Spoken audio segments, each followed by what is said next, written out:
morning, good afternoon, or wherever you may be on this big blue planet we call home, and welcome to Drinks and Daves. We are the Daves. Hi, Dave. Dave, you know what? I was reminded of something today. And what is that? There's a special kind of frustration that comes with home repair. Only with Indeed. home repair.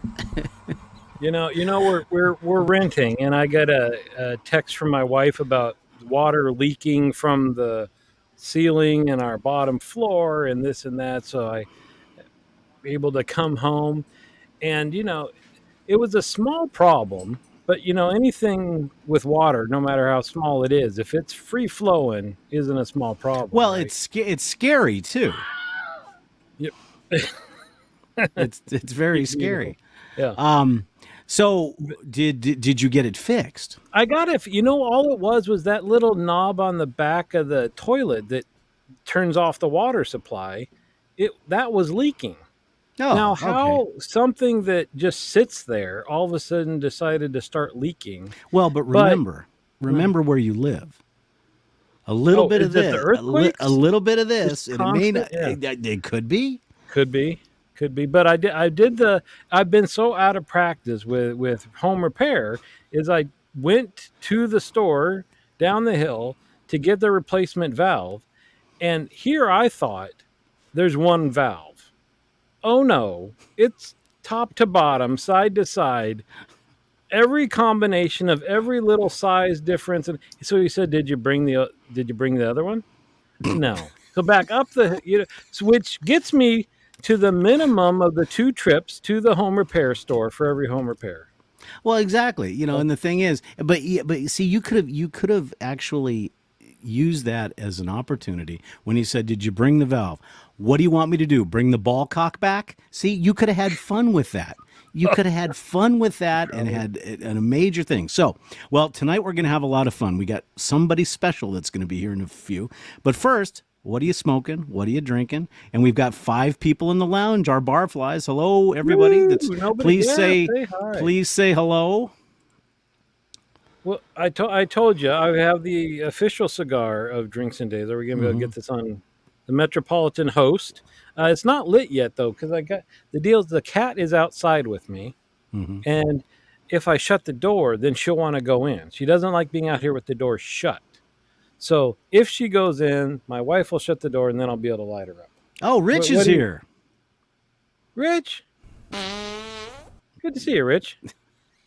Well, so in other words, what you're basically saying is your cat is bougie.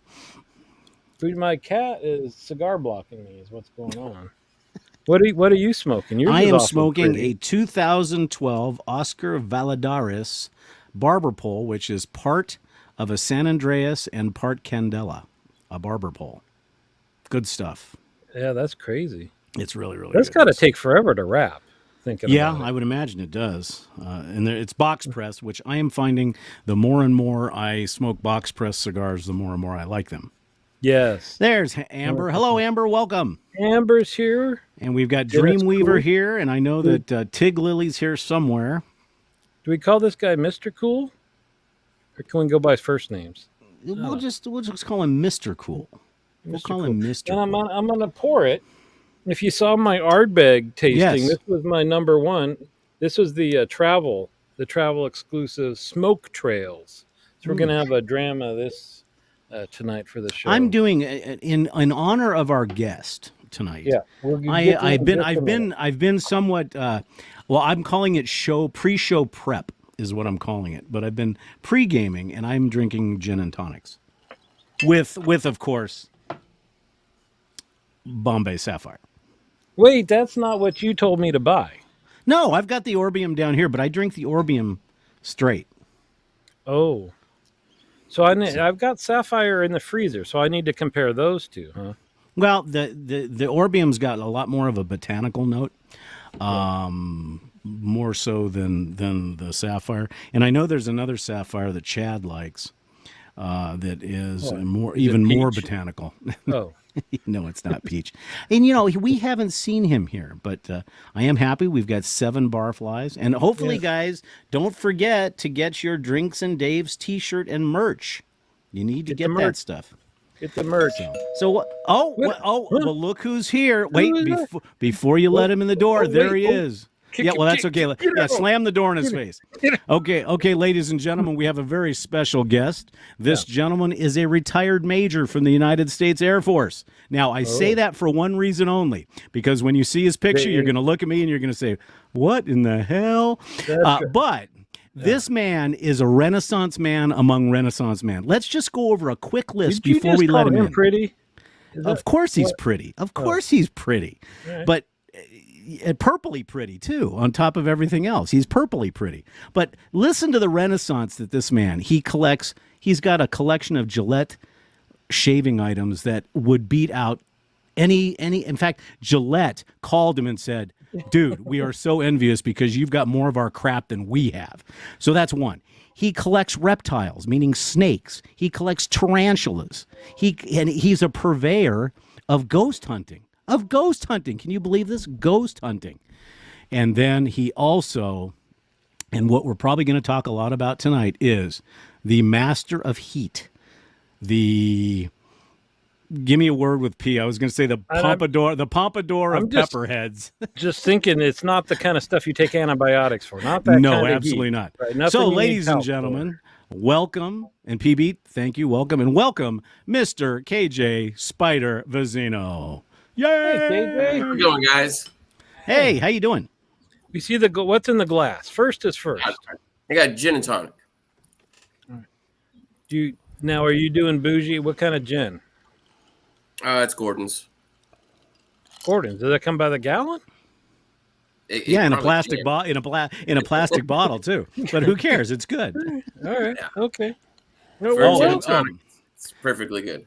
Hey, we've got somebody that agrees with what I said about KJ being pretty.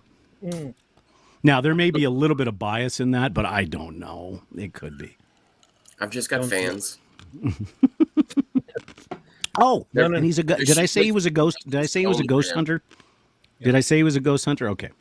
Yeah. So, Dave, I'm going to let you steer the conversation and the questioning because I would probably go right to spiders and other stuff. But tell Well, us a little bit about not- yourself. That's not why he's a hot guest, right? Mm-hmm. You're known for one, like Dave pointed out. One of the things you're known for is eating super hot stuff, and then making super hot stuff. So let's start with the eating thing because that's where the whole thing started, right? The making stuff is fairly new. Yeah, it kind of just started with the garden.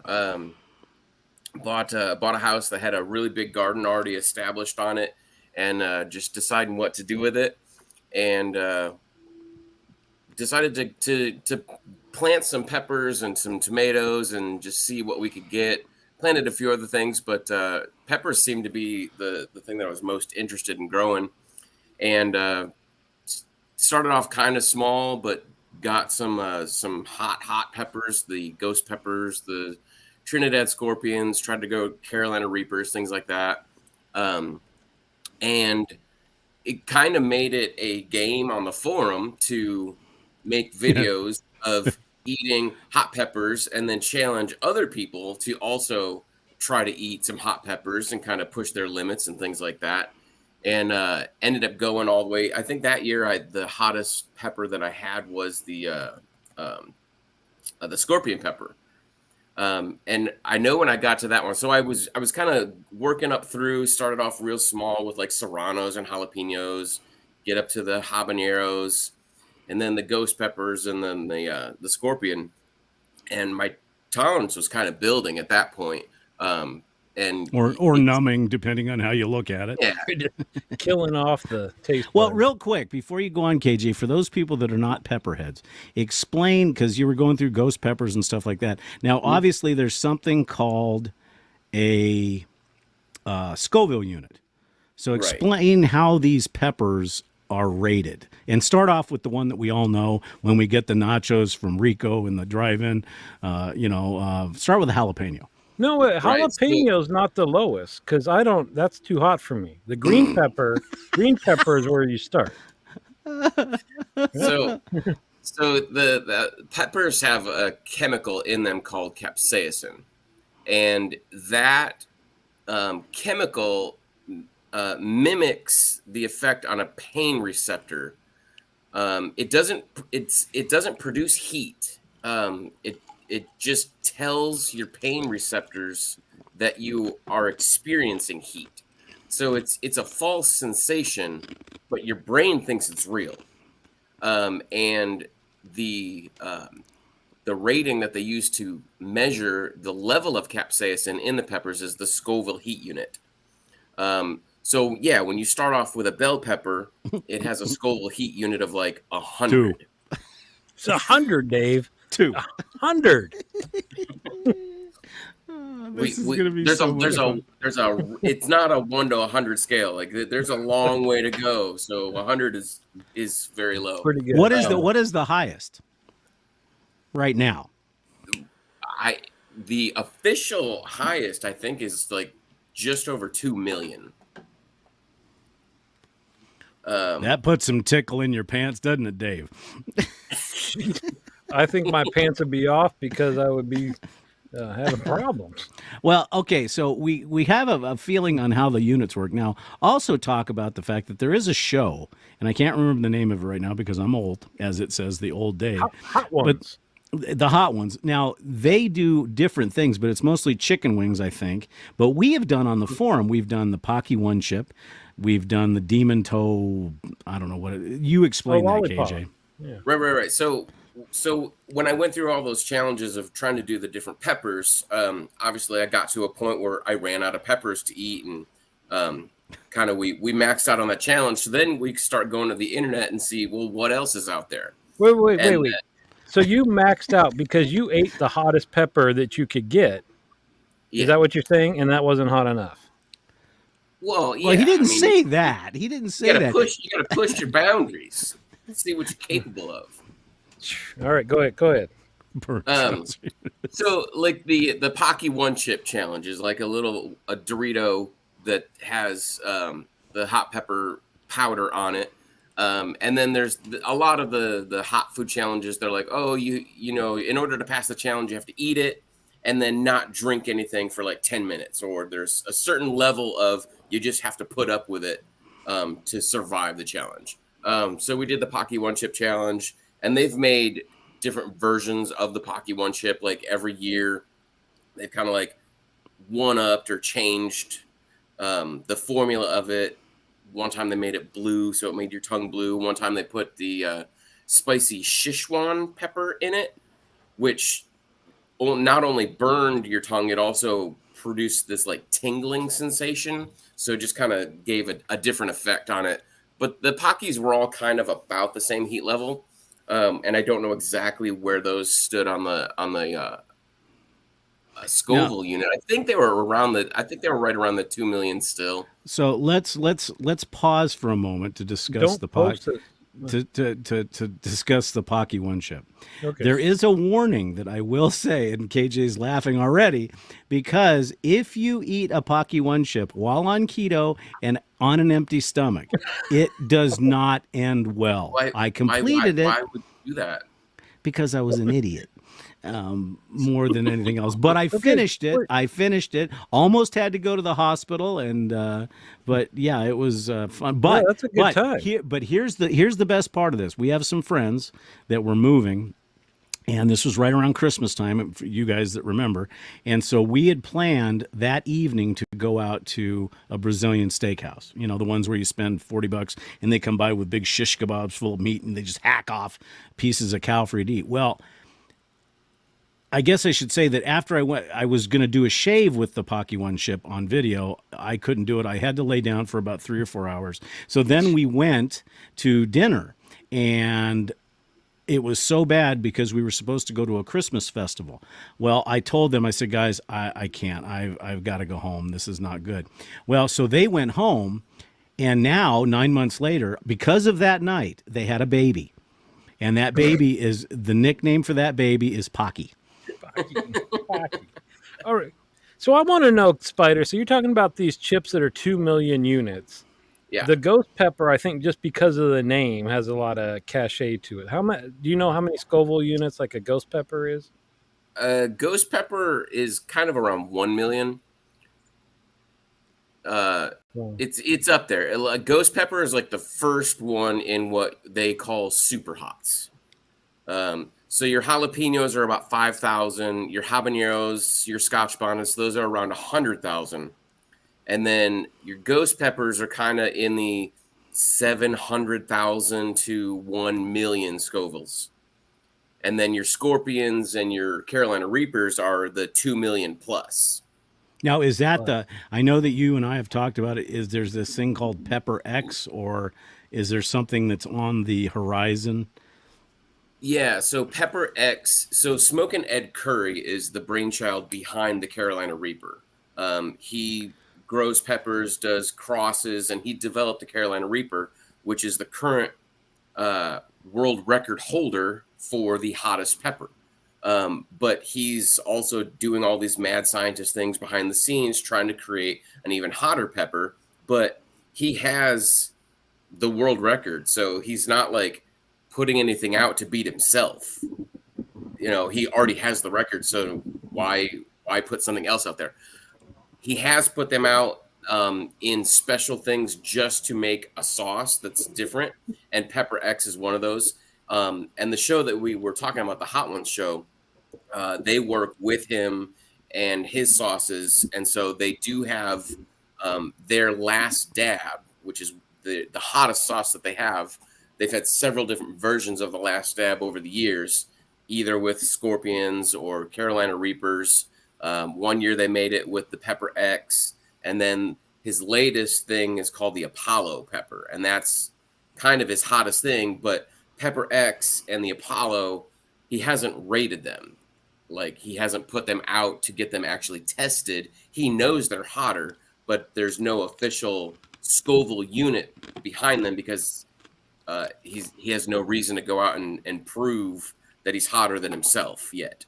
So what's this one that PB's talking about, the Komodo dragon pepper at 2.2 million?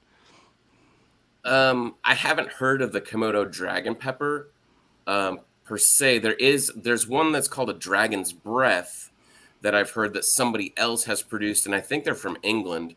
And that might be the same thing or a variation on the same thing. But I actually have a friend at work that's trying to grow dragon's breath this year. So if he's successful, then I'll get to try some of those out. Wow. And, you know, that's a nice segue because you sent both of us in prep for the show. You sent us a package. Does that have anything to do with what we're talking about? You might want to open those up and see what's in there. Now, these are the packages. They have not been opened. I am afraid. So obviously you enjoyed spicy foods though to go down this road in the first place.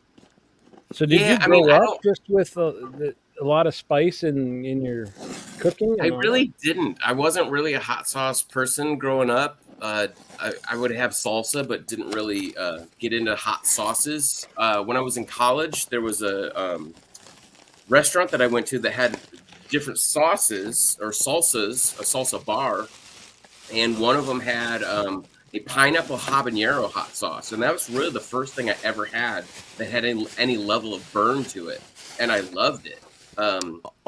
Baby. That was in Arizona, but it just kind of happened by accident. Well, and I must say that I've sampled quite a number of KJ's hot sauces, and they're so good that you'll eat them on a chocolate chip cookie. They're that good. But look at what this is. Oh, this is Killer Spider. Now, Killer is Kilher. Now, that's also the name of his paranormal organization that he does, and it's Scary Spice. So, and did we both get the same one? Yeah, Scary we've all Spice. three got it. So, and we also got a Shaving Cadre What Would Spider Do wristband. So we'll put No, that I have on. to say, because of him liking spice, oftentimes my what would spider do is not what I'm interested in at all. Actually. So explain, because most of your stuff usually KJ has kind of like, you know, ghost or pineapple mango or whatever. So, that's nice. This is like wait a minute. Hold on a minute. Shit. Gotta put some Your dog's gonna go nuts. Oh, that's so. Tell us So what's wait, in this. you're jumping the gun. We got to Oh, hear about KJ makes this I stuff, know. right? That's what I'm saying. So, He's going to but tell we us haven't about it. talked about that yet. Yeah. So Okay. tell us what's in it, but then also kind of like your process. So it actually was because of the cadre that I made this hot sauce at all. Um, I had an abundance of hot peppers that I was growing, and I was making some salsa, and then just like freezing the peppers or drying them out.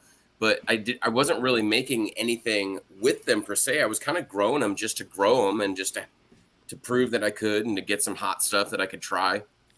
Um, and I put it out there that I was kind of interested in making a hot sauce, but I didn't really know how to do it, if there was a recipe to follow. And it was Tony Opus X on the forum that said, hey, if you want to do hot sauce, look into fermented hot sauce. And I'm like, well, that sounds kind of interesting. So I found a Facebook group called the Fermented Hot Sauce Society and started reading all of their articles that they had posted and all the instructions on how to do it. I'm like, well, this sounds pretty easy to do. Basically, you just take your peppers, your onions, your garlic, whatever you want to put in there, and you put them in a jar that's been sanitized, and then you fill it up with a brine. So it's a salt water that's in a ratio of 3.5% salt to water, and the salt acts as a barrier for the bad bacteria to grow.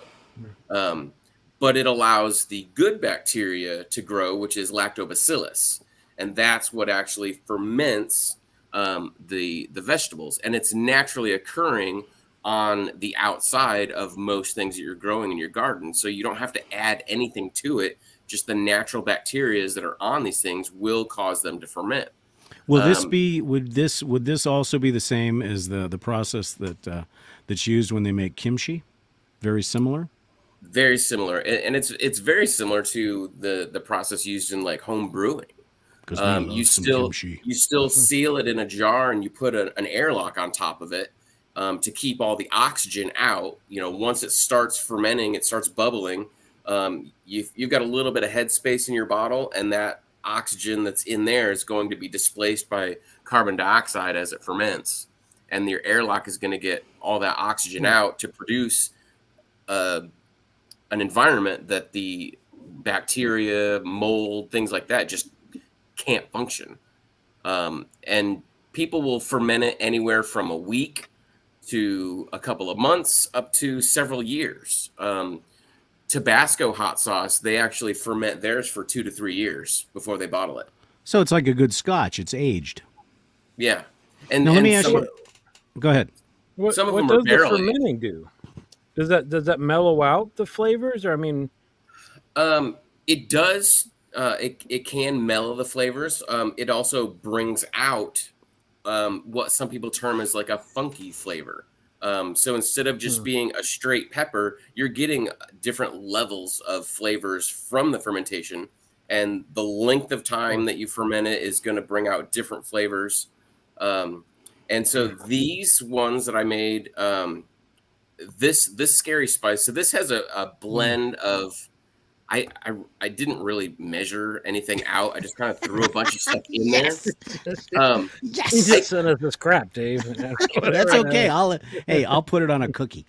I can pretty well recreate it, but I didn't measure anything out. But it's just a hodgepodge of probably 6 or 7 different kinds of peppers. It does have ghost pepper in it. It does have some Carolina Reaper, but it's also got some bell pepper and some milder ones in there to kind of have just a whole range of different pepper flavors. It's also got onions, garlic, shallots, and carrots, which carrot in a hot sauce is going to add a little bit of balance and sweetness to it. So it's not just in your face heat. There's a lot of flavor to it as well. So I got a question for you. So if you were to pick, I mean, I know you haven't had it, but if you were to say what the average Scoville unit would be on this, could you even measure it at this point? Now there's no really way to measure it. Right, It's right.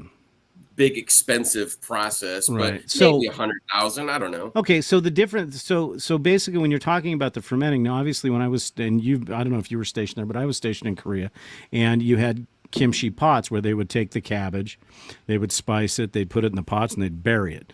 Now, I would assume that the fermentation process, because when you said funky, because, well, and I guess there should be a disclaimer, I am not allowed to have kimchi in the house. I can eat it on the patio, but I can't eat it in the house.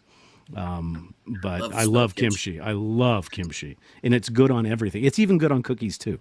So that's the neat thing about it. But so now once the fermentation is done, and oh, and by the way, Dave, I saw what Pantea said about it. Sounds yummy. So this is going to be good.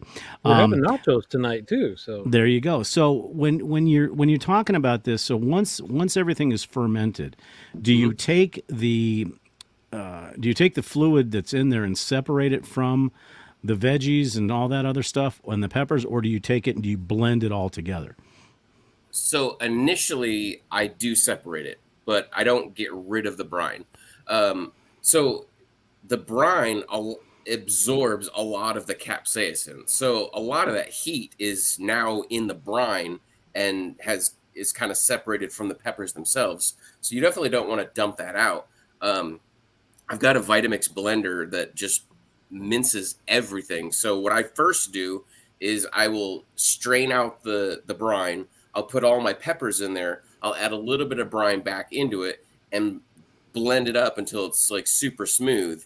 And then I keep adding the brine back into it to get it to the consistency that I want out of it. And then you have to pasteurize it, which is just putting it on the stove, bringing it up to there's a set like temperature and time that you have to bring it up to pasteurize, which stops the fermentation process.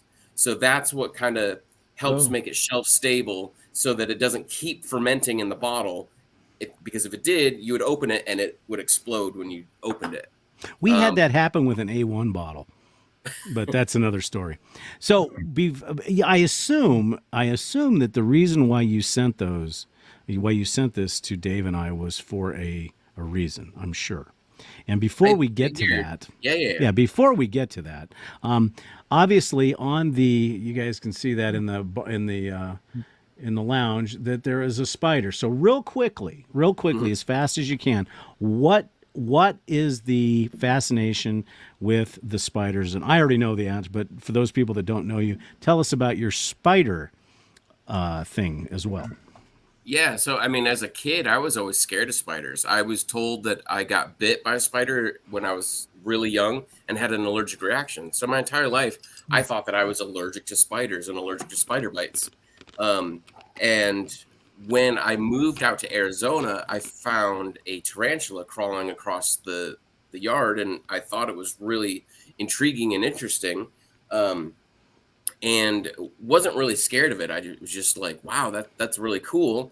And at that point, I had already known about irrational fears in reptile keeping because a lot of people are afraid of snakes. And then when I delved into, well, why are people afraid of snakes? They're mostly irrational fears, just because they were taught to be scared, not that they actually have a genuine reason to be afraid. You know, they've always been told stories about them and, oh, stay away from snakes. You never know. Like, so they're just, it's an irrational fear. And I realized that I had an irrational fear of spiders. I had no reason to be afraid of them. And then the more I researched, I found that probably whatever I got bit by or stung by was not a spider anyways. So very much irrational. And then I decided to research spiders and tarantulas specifically. And the more I did, the more I became intrigued by them. I actually wanted to get a tarantula as a pet, which I eventually did. And then eventually got to the point where I had like 200 tarantulas in my house. And I'm down to like 5 now, but I used to have quite a bit. I used to breed them and make the babies and then either trade them or sell them off to get different species and things like that. And because of my fascination with spiders and tarantulas, in the Air Force, I got the nickname and call sign of Spider-Man. which then just later just kind of got shortened to people just calling me Spider. That's pretty cool. That is really, really cool. So, So yeah, now so that we we've use now that this we've put that Spider, off as much as we can. No, wait, I can put it off even more, Dave, because I wanted to mention, so, I think this happened. Because whole remember the package episode, came with a spoon, Dave. You had to be expecting this. well, I didn't open it till just now, but I think this whole episode is just to make me do this. But so what I noticed though is that this does smell amazing. Like I'm used to like hot wings, the super hot ones smell like vinegar to me, and just like it's got this artificial hot wing sauce smell. This stuff, if you didn't know it was super hot, I wouldn't say that it was. I mean, there's so many layers of scent in here. It truly is. I mean, it's smoky. I get like mesquite and even I don't know. This is smells I've never smelled before. But see here, Dave. See You're going to ruin this for me, Dave. No, right? no. The good part about this is you just did your video on Scotch tasting and stuff like that. So basically, you're going to savor this. You're going to savor this the same way. And I even brought out a very special spoon just for you. Very Is that the special Coke food. spoon Well, it's my mixer. I lost the spoon that he gave me. But so KJ, tell us what you would like us to do. Yeah, I thought we would just take our spoons that I sent you guys and just load it up. Just take a spoonful each. By loaded up, he means 2 drops. No. If it's Well, come on, Dave, you can do it. so then explain this one to me. I've seen now because you've done the challenges on the cadre. I've seen unfortunate souls follow your lead and suffer. But maybe you can talk about you become used to eating super hot stuff.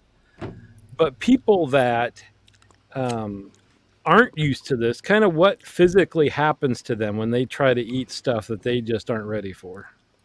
So again, it's a chemical reaction that tells your brain that you're in pain. You're not. It's just your brain thinks you are. So it's all mind over matter. So if you can just kind of like try to push those feelings to the back, then you can get through it. And it's all on how much you can tolerate to get past the different heat levels. And everyone's levels are different. So some people can put up with a lot more than other people. Are you ready, Dave? I don't have anything. Are you taking? But did you see this though? I am extremely impressed. Did you see this? Yeah, I saw that.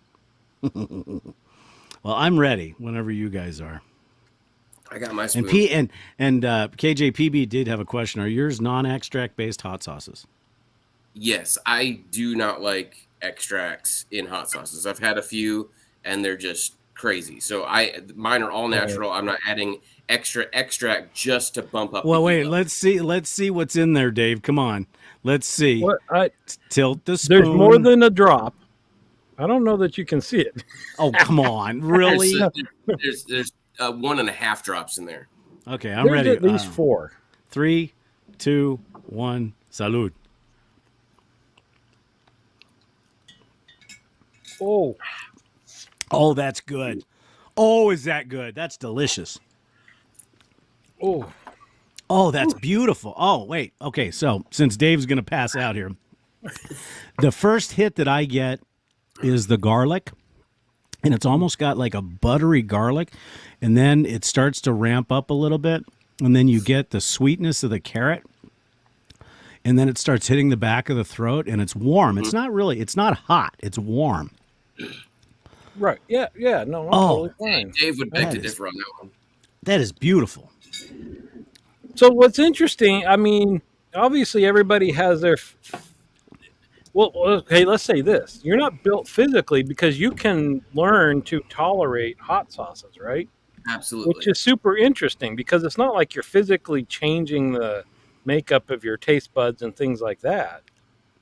So, yeah, I just kind of wonder what's up with it. Jaro, You're doing well, Dave. I'm impressed.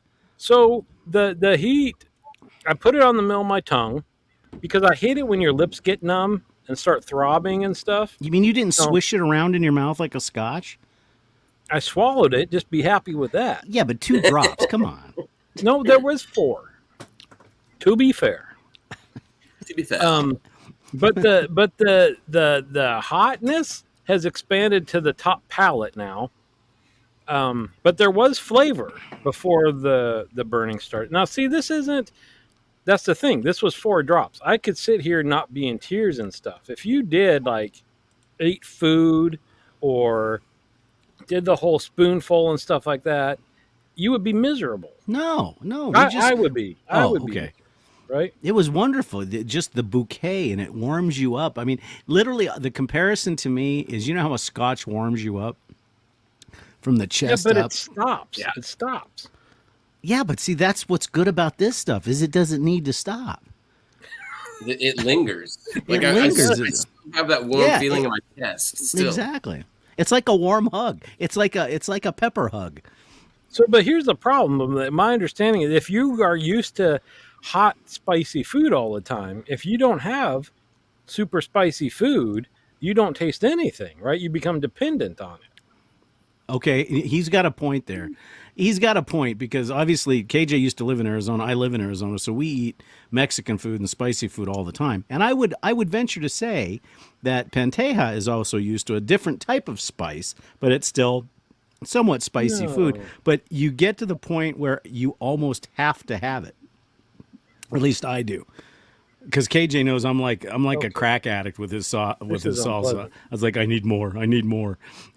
Yeah, so I will say that the smokiness that you're tasting in this sauce is just from the ghost peppers, the reapers themselves. They already have a naturally smoky taste to them, and which is why I really like the taste of ghost peppers when they're added to something. Like if you're making a pot of chili, you just take like half of a ghost pepper and put it in there, and it will season that whole pot. And it will give it that smokiness. I know, Dave, your favorite sauce that I've ever sent you was the Fire and Smoke one, Yes.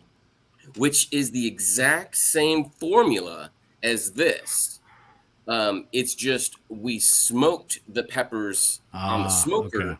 before we made it. So the smoke in that one is amped up a lot because of that. Yeah.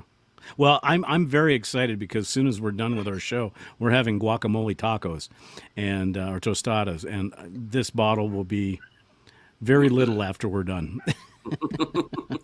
So, how you doing, Dave? It keeps moving forward. My lips, it didn't touch my lips, and they're starting to tingle now. And the entire palate on up to behind my teeth is now on fire. Go get a corn chip. Get a tortilla chip. I can't move. Have the cat go get you one. You know, and I know water doesn't help, but as long as it's in your mouth, you have that cooling. Milk, cream, heavy cream is the best. KJ taught me that after the 1 chip challenge.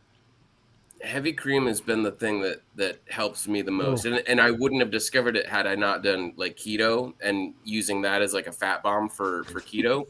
But I did. So we didn't talk about this. One of the challenges that I've done.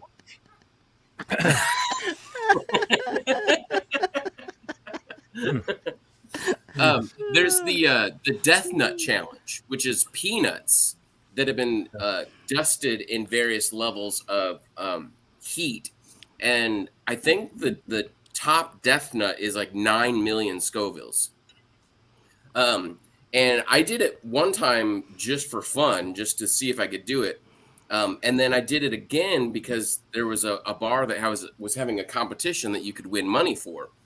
So I went there, and knowing the just absolute pain that it puts in your stomach when you're eating something that's that hot, I pre-gamed by downing a bunch of heavy whipping cream to get that in my stomach first, which coats everything, and it actually does help a lot. I don't know if it's the lactic acid or the caseins that are in the dairy products or what, but they do coat your tongue and everything, and it can help with the heat. It's a like, so if you were to go drink a drink of milk right now, you would have instantaneous relief. Yeah. But as soon as you swallowed the milk, like, it would start to come back. It's not like it just a cure all right away. You know, and that's what's crazy though, is you do these challenges and you have to wait 10 minutes or whatever. Okay, you win, but your body is dealing with that for hours afterwards. Yeah, sometimes. When I first had the scorpion pepper the first time, I did that one on video, and it's on my YouTube channel, Spider Eats the Heat. That was the hottest thing I had had up to that point, and I didn't know what to expect at all. And like, it created such an endorphin rush in my body. I was sitting at the table eating the pepper, just trying to go through the 10 minutes without eating or drinking anything. And it got to the point that I just had to get up. I was feeling so amped from the endorphins that I just needed to get up, walk around. I was pacing, and it was just this weird feeling of, I need to move. I just need to do something. I can't sit here and be like this. The problem was, like, a few hours later, when it starts sitting in my stomach, like, I was actually getting like stomach cramps and pain from that. And I did it at the end of the day after I'd already eaten dinner. Didn't really think anything of it. I got the stomach cramps and everything that lasted 10, 15 minutes, and then it kind of went away. Well, I woke up the next morning, and because I was pretty much sleeping in one spot, and that peppers was sitting in my stomach in one spot, like, I thought I was going to have to go to the hospital. I woke up with so much pain in my stomach from eating that one pepper. I thought maybe I'd burned a hole in my stomach or something. Right. And so I immediately went and, like, downed some milk or some cream or something and got everything moving around again. And then it was fine. But yeah, like, intense pain in my stomach from eating those super hot peppers. And there was a question on the gummy bears. Yes. And asked if I had eaten the gummy bears. I have not had the gummy bear. I did have the toe of Satan, which was a 9 million Scoville unit sucker that was cinnamon. It was 9 million flavored with the addition of the capsaicin to bring it up to 9 million. And you just had to endure that for a few minutes with it in your mouth the entire time without, like, ever taking it out. You had to just keep it in contact with your mouth.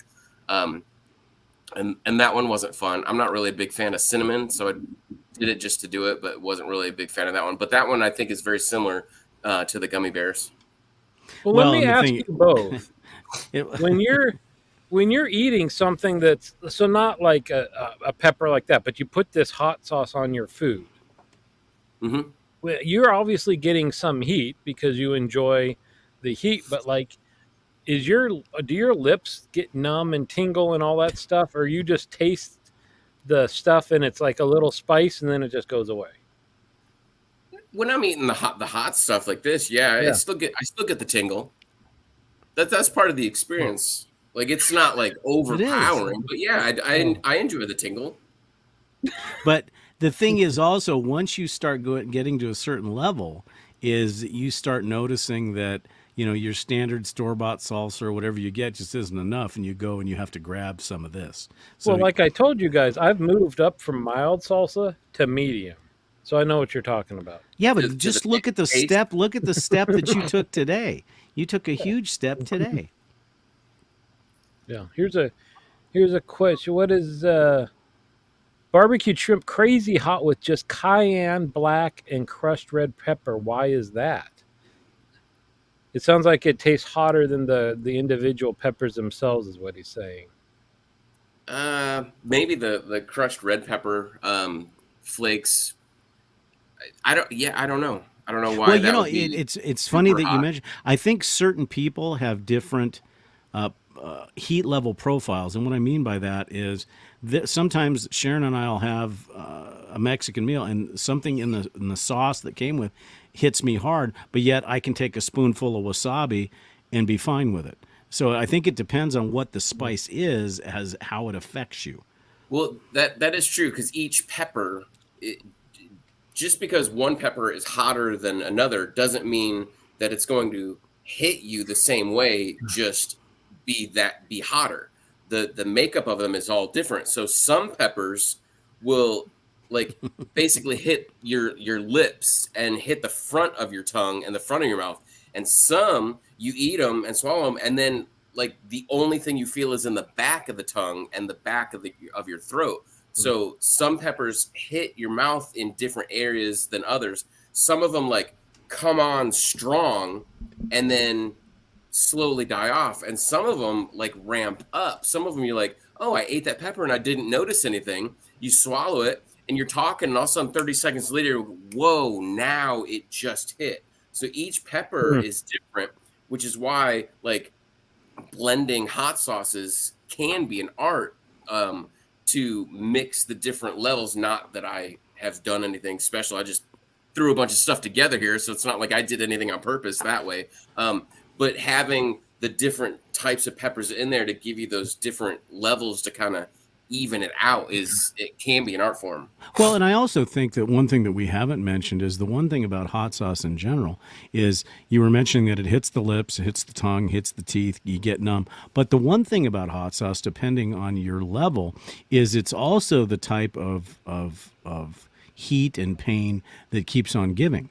And what I mean by that is, hours later when you decide to evacuate, things can be just as hot as when you first entered them. Yeah, sounds fun. Sounds like That's, a lot of fun. That's when owning a bidet is Woo! very No. beneficial.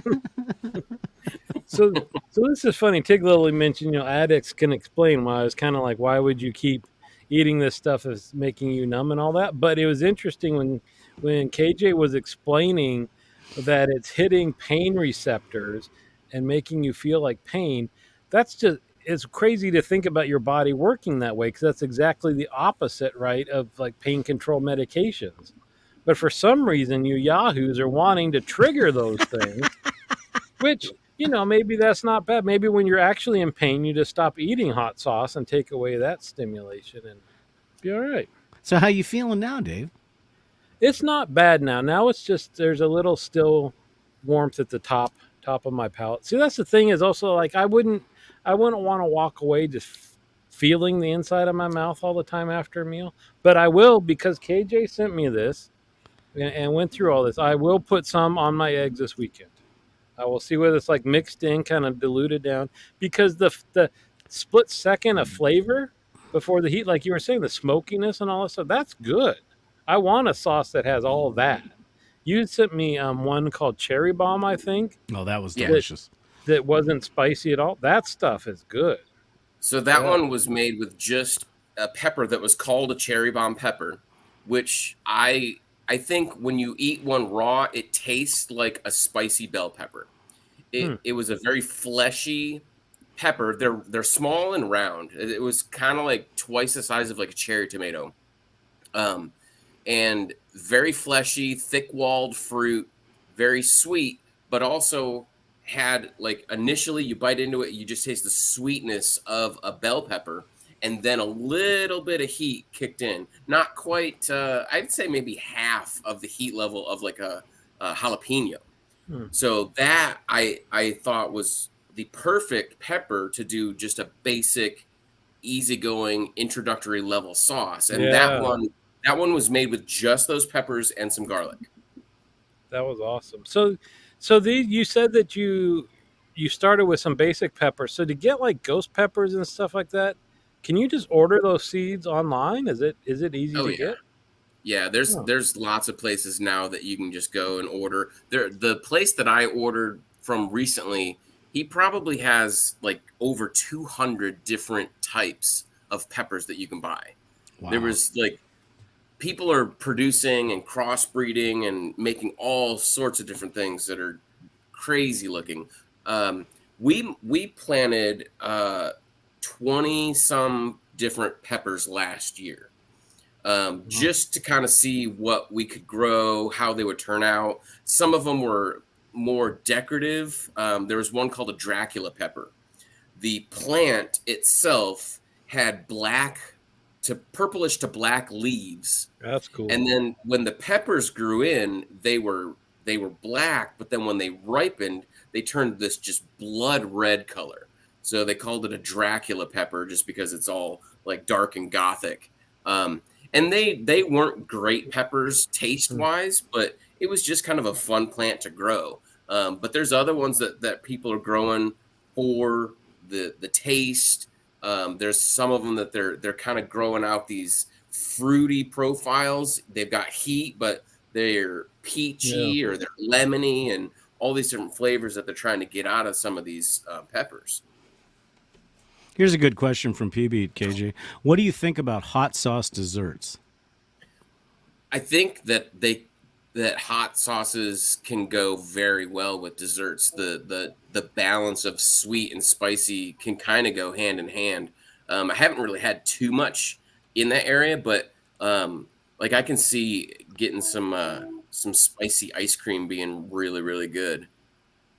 Yeah. So what's in the? I mean, I've heard across the board. You just send this stuff to mostly. Well, I don't know. I'm guessing cadre people, but just friends and family type of a thing. And everybody that I've heard comment on it loves this stuff. So I have two questions about that. One is, you can go into a store that specializes in odd stuff sometimes, and they'll have a huge selection of hot sauces. Are all of those like what you're doing, where you're letting them kind of sit and ferment, or are they more like that hot sauce you put on the wings where they're going to be half vinegar? It's a balance. So the fermentation process brings the pH down, and you need a low pH for it to be shelf stable. I don't remember exactly what it is, but it needs to be at least below a pH of 4 to be shelf stable, and it might be. Don't quote me on that, but it's somewhere around 3.5 or 4, I think, to be shelf stable. Now, the other way you can have a low pH sauce is to use vinegar.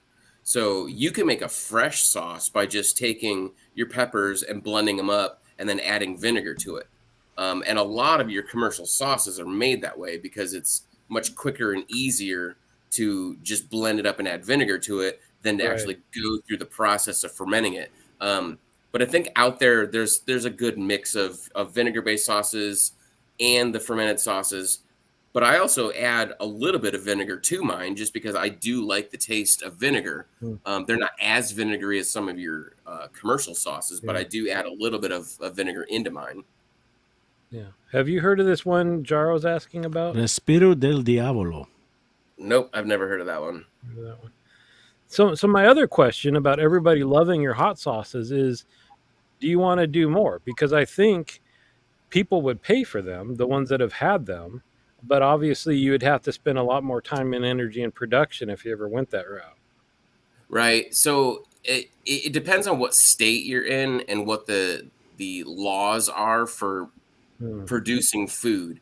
In Missouri, where I'm from, if you're making it in your home kitchen, it's actually illegal to sell sauces, salsas, fermented, pickled, anything like that. You can't legally sell at like a farmer's market. Just because if you do it wrong and the bacteria is growing in there, you can really harm somebody if you don't know what you're doing. So I can't even take this to a farmer's market and sell it if I wanted to. I can. Dave, do you think he knows what he's doing? I was just going to say what that translates to, ladies and gentlemen, is he's got a clipboard with our names on it, and he'll go, well, okay, he made it through that one. Alive. He made it through that one. I think we're good to go. Oops, that one went bad. Okay, let's throw that bottle away. Sorry, go ahead. I've got my test audience here. Well, it is fascinating, and knowing you, KJ, as long as I have, that's the one thing I appreciate about the fact that you don't do anything half-assed. I mean, you research the bejesus out of everything. And let's do a quick segue into your latest thing that I know that you're starting to get ramped up on, and that's bees. Oh yeah. So I kind of just been intrigued by bees for a while, mainly just being into spiders and bugs and different things like that. I always saw beekeeping out there as something that was kind of interesting that I might like to get into. I might learn a little bit about it. Like sometimes you think about people going up to a beehive and opening it up and having bees everywhere. You're like, well, how is that even possible without them getting stung 100 times? And that intrigued me. And it was one of those things was just always in the back of my mind, never really thought about it, never put any energy towards actually learning about it or reading about it. And then I was on Facebook, and one of my friends that I went to college with, I discovered that he is keeping bees. And that just kind of like started me being a little bit more interested. And I asked him some questions, and he's a veteran like me. And he said, hey, if you're interested in learning about bees, there's a couple of programs that are out there for veterans where you can learn about beekeeping for free. It's these courses that you can take that they offer for vets. And one of them is called Heroes to Hives. And so I went to the website. You can register for it in the fall. And then it's a 9-month long course where they send you videos every month for you to watch and learn. And there's some interactive stuff where they'll do Zoom calls. You can ask Q&A with the people that started the program. And everybody in it is a vet. So we kind of all have a common background and kind of understand each other a little bit more than just your random people that might go to a course locally. And there's the bond and the camaraderie of being with other vets and things like that too. So it was really created because they discovered that there is a peacefulness to beekeeping, and getting in and working with the bees actually has a calming effect, which seems completely backwards because you think of opening the chaos of a hive is going to be stressful. Sure. But my first time being around an open hive, I was surprised at how, they were flying around, but it's not like they were like pinging at me, trying to sting me. And the hum of them flying around and like kind of the vibration, I did find it to be very calming. And what this whole program was started because they found that a lot of vets were coming back from war and had PTSD, and they found that beekeeping is really what helped them out, and they were able to alleviate their PTSD symptoms without medications. And Wow. once they got into beekeeping, they found that they were able to get off a lot of the meds that they had, and that was enough to kind of calm them down and center them and bring them back to a somewhat of a normal life that they couldn't experience before. And I thought that was fascinating. And so the more I learned about it, the more interested I became. And I'm in the middle of that Heroes to Hives course right now. And at the end, they'll give you a test if you want to take it. You can just take the information and not do anything with it. You can just basically take the course and audit it. Or if you want to, you can take a test at the end. And if you pass the test, then you can use that to go further and take master beekeeping classes and kind of get yourself past some of the prerequisites to go into the master beekeeping class. And then, so once you do that, I mean, do you have to be licensed to be a beekeeper, or can you just go out and get hives and bees and start it from there? Yeah, there's no certifications or licenses or anything. And again, it probably varies state to state. I know some states, if you're going to keep bees, you have to at least register your bees and your bee yard so that they know who has them, where they're at. But in Missouri, there's nothing. Like you It's can a just pain go in the buy. ass to put the license plates on the bees, though. I can tell you that. Tig Lily says, is your program only open to vets? The Heroes to Hives it's only, you have to be a veteran to enroll, or you a Can it dependent be? of a I was veteran. going to say, so you can have somebody who is a vet, and if your spouse is not a vet, that would qualify. Yes. Okay. Yeah, that's awesome Um, because I mean you got spiders and scorpions and you need more shit to sting you, Dave. No, no, well, and that would, it's funny, yeah, because Arizona's always about what sticks, stings, or bites. So now, how do they determine?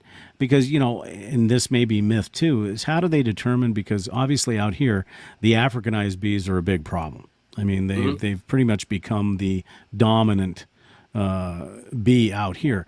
So do they separate that out? Because I know that obviously the Africanized bees can be much more aggressive than I guess your standard honeybee. I mean, that's my knowledge of it. Right. So the honeybee is Aphis mellifera, the scientific name for the common honeybee. Actually, the European honeybee is what it is. But within that, there's different breeds. Just like all dogs are the same species, but you got different breeds. And the same thing with honeybees. There's, I think, up to like 8 or 9 different breeds of bees, and each one is kind of adapted to where it's commonly kept. In the United States, I think there's probably 4 or 5 different species that are commonly kept.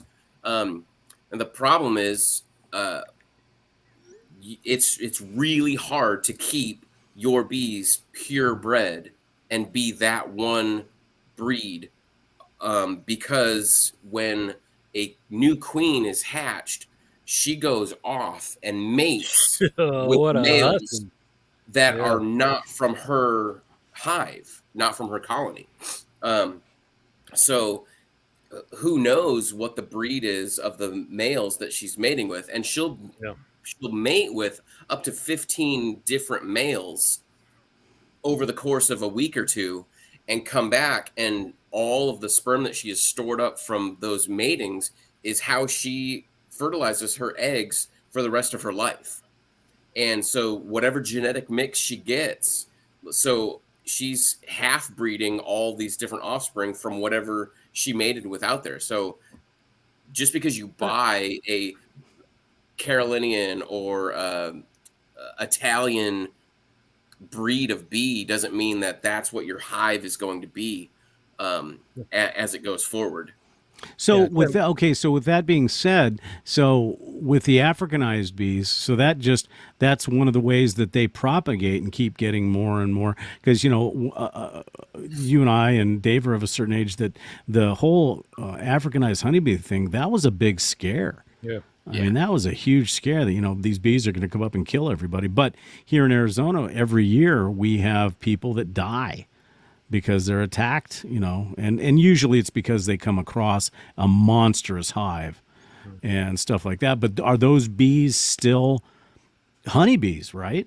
For the most part. They are. They're honeybees, and there's video out there of beekeepers working Africanized honeybees, like in Africa, and like people keep them. They are good honey producers. They're just stupid aggressive, Right. and Now, you really need to suit up to deal with those. now, with that being the case, do the different breeds of the bees and I know a lot of it is based on the environment that you're bringing the bees up in, that's going to affect the flavor of the honey too, correct? I don't think the bees themselves and what type of bee has any effect on what the honey tastes like. What the honey tastes like, that's going to be a factor of what flowers are in your area. And so everybody's local honey is going to taste a little bit different depending on what the bees are feeding on. Yeah. Now, here's a and you'll- question. Let me ask you, because as soon as you brought up you were interested in honey, everybody said you got to make spicy hot honey. Is that in the plans? Yeah, that's something I've purchased a thing of hot honey, and I've talked with one of the local beekeepers in our county. We've got a Johnson County Beekeepers Association, and we have monthly meetings for beekeepers, and he has produced hot honey, and I've talked to him about how he does it, and really it's just a matter of taking some of the hot peppers and drying them out, grinding them up into a fine powder, and then just adding the right amount into the honey. But here's another way, Dave. And so you've got some honey in the house. I know you do. So you got a spoon, put a little bit of honey on it, take some of this, dip it on, and you got idea, Dave. You got hot honey, baby. Hot honey. Hot honey. So Tiglily's got a question, and I'm not sure if you know. How does American honey compare to Manuka honey as far as the medicinal properties and stuff? Do you know? I don't know exactly what the Manuka honey is or what it's got in it, but everybody swears by local honey. So especially people with like allergies, they think that the nature of ingesting honey that's been produced by the bees, that has some of the pollens and the nectars from the native flowers, some people swear by it and say that if they just do like a teaspoon of honey a day, it's kind of like a vaccine almost. Like by ingesting small amounts of it, then it allows their body to kind of produce the antibodies to fight off the more serious effects of seasonal allergies and things like that. Well, it makes sense. It actually does make sense when you think about it. And it's a natural antiseptic, so it's used for like wound dressing. Disclaimer: Drinks and Daves does not promote you putting honey in your wounds. Go ahead, KJ. What else shouldn't they do? I've seen Rambo do something like that, I think. Yeah, I know that they've said that if you're out in the field and you get stung, once you remove the stinger, to just get a little dab of honey and put it right on there, and it helps it heals it up faster, keeps it from getting infected. That's pretty cool. That's really cool. So let's open things, and real quick while we're if any of you guys have any questions for KJ on anything we've talked about tonight, please let us know. But real quick, with something we haven't done recently, I want to thank everybody that's been here. So I'm going to just go through this real quick. Major Rich, Dennis Cool, Amber, Dreamweaver, P Beat, Tig Lily, Jaro. So we want to thank you guys for being here. We certainly appreciate it. And again, I'll say, as everybody here knows, our broadcasts are on Nurse Dave's Shaving World as well as Barber Dave Shaves and such. But we do want to move these to the Drinks and Dave. So please, please, please tell anybody that you know that's on YouTube to come and subscribe to our channel. Yeah. And then we can start doing our shows. Or if you're watching this on replay on one of our channels, come over to the other channel. Exactly. Hit the subscribe button. We've got some guests in the pipeline that we're really excited about, and so real quick, if anybody's got any questions for KJ before we call it a night. Oh, wait, I do. KJ, turn to the side, show off that. You got to show hawk. They have take a look at that. Now, is that blue or purple? It's purple right now. Yeah. Oh, and one thing we forgot of. So, KJ is not at a stage. He is in a disclosed location for his job, but we understand that you can share that with us now. I was wondering if Nurse Dave might be able to guess where I am based on what I'm drinking now. Ooh. Goal. Well, that sounds like beer. I would have no idea. I didn't know if are you close? Are you close? I didn't know if maybe you had tried this beer when you were in Iceland. Oh, no. Very nice. Dude, wow. That's a pretty cool place to get sent. Yeah. So it was funny because I knew I was coming out here and was starting to research the area and different things to do here. And then all of a sudden in my Facebook feed, I saw pictures of Iceland. I'm like, what? I'm like, are they data mining me? Like, what? Why is this popping up in my feed? It was Dave's vacation.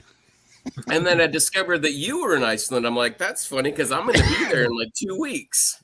Wow, that's awesome. Is this the first time they've sent you there? It's the second time they've sent our group. It's the first time that I've been here. So we were here 2 years ago, and this is for the B2 deployments, the Bomber Task Force missions. So we're out here for a few weeks. Cool. So are you getting enough free time to be able to go and chat? Are you, because you're in the Reykjavik area, I assume. Yeah, I'm staying in Reykjavik. We're kind of split up. Some of us are staying in Reykjavik. Some of us are staying in Keflavik. Right. In a few days, I think they're waiting for some of the rooms on the Icelandic Coast Guard base to open up, because I think that right now there's a complement of Germans that are staying there. And once they leave, then that they're going to open up for a lot of our Air Force members to move in there. But being a contractor here, we book our own room. So I'm staying at that hotel in Reykjavik. So are you getting some free time now to go and see I've some had a things? couple of days off so far. We went and saw one of the waterfalls and one of the natural geyser areas, which was pretty cool. So I've got some pictures and stuff I can share on the forum now that we're able to talk about it. But Public Affairs just the first official announcement this morning. So PB has a question. Do you see a day, in your opinion, where you think extreme hot sauces will be included as a table condiment, like you see with Tabasco and like you see with Cholula and stuff like that? Yeah, I think it's definitely getting there. They're becoming much more popular and more common. Cholula is a great sauce. I love the taste of Cholula. That's one, like, to me, Tabasco is garbage sauce. It's straight up vinegar. It's just heat and really, to me, not much flavor. I think Cholula, even though it's not quite as hot as Tabasco, has a really nice balance of flavor, and that's a great table sauce. But yeah, I think as some of the hotter sauces become more popular, more well known, I think we're going to start seeing. And one of them is El Yucatan, I think is the name. There's a lot of Mexican restaurants will have the Yucatan sauces on the tables, and those are a bit hotter. So I think it will become more common to have these hotter sauces be in the restaurants. Oh, there's a good one, Tapatio. I like that too. Tapatio. Yeah, that one's similar to Cholula. They're kind of in that same category. And Cholula, it's funny when you're talking about Cholula, they've got a pretty wide breadth of different sauces they have. It's not just the red. They've got a pineapple mango. Yeah. They've got a little bit of everything now. And that's one thing that, like, a lot of those sauce makers are now seeing, that there's other things that they can do. Like, they've made Tabasco for years and years and years, hundreds of years probably. And it wasn't until recently that they started making a green sauce. And that was something. Well, now Tabasco has like a full range of different. They've got a scorpion pepper sauce. I think they've got a ghost pepper sauce. The one that I really like, the only Tabasco sauce that I really, really enjoy is their Chipotle. Yeah, the smoked Chipotle one, right? Really good. But what's funny though with Tabasco, I think that there's still a linear flavor of vinegar above anything else. In other words, it doesn't, even though this has got more heat, you can pick out the different flavor notes with this or with Cholula or Tapatio, where you can't with, when you have Tabasco, it's Tabasco. Right. And that's the only thing that Yeah. So let me just say, Cholula has a Chipotle sauce also, but I actually think I like Tabasco's Chipotle sauce better than that one. Well, that's next. You need to make a Chipotle. Well, that's kind of what my smoky one was, because all Chipotle is a smoked jalapeno. Oh yeah, that's an awfully fancy name. When you smoke when you smoke a jalapeno, you now have a Chipotle pepper. That's what that's made out of. So that's all it is a smokier sauce. So the other version of this sauce, which I call Smoke and Fire, that one kind of is a Chipotle style sauce. Cool.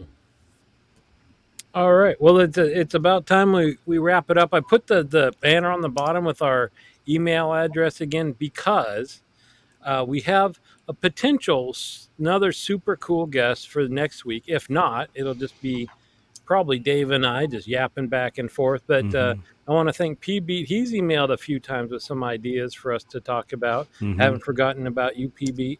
But just a reminder, if you're like KJ, you got some interesting hobby, you do your hair in some crazy way, you just have something you want Dave and I to talk about, shoot us an email and make a suggestion.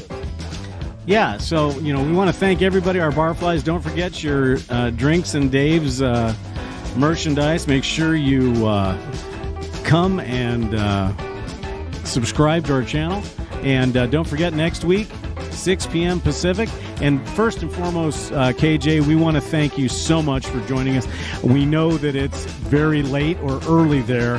Yeah, and it's 2 a.m. Yeah, exactly. So we appreciate that. I think everybody enjoyed it. And I think we'll see everybody next week. Hope everybody has a great evening. Thanks for having me. KJ. Thanks. See ya. See ya.